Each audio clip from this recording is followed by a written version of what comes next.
से पेन होई हो हमरा पाँव में त तोहफा देवे जत बनी नया साल के तोहफा देवे जत बनी नया साल के चुमा लेके आई नेपाल वाली माल के हगल काटब हम नेपाल वाली माल के सब जवानी ओकर आइब हम चाल के चुमा लेके आई नेपाल वाली माल के हगल काटब हम नेपाल वाली माल के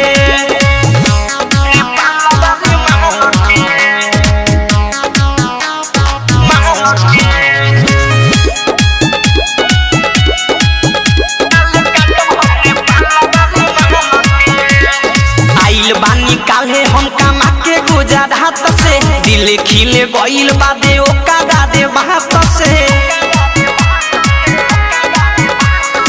आइल बानी काले हम कमा के गुजर हाथ से दिल खिले गइल बादे ओका दाहु बात से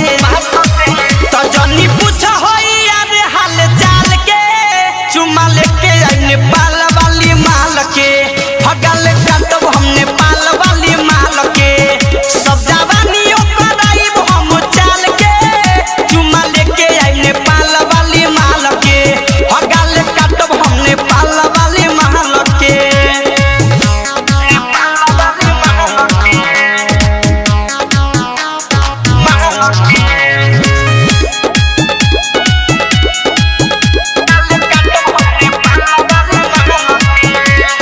राइटर विवेक चढ़ल 2022 लागता कि पूरा हमर होई जाई ख्वाहिश मंटू मनी से चढ़ल 2022 लागता कि पूरा हमर होई जाई ख्वाहिश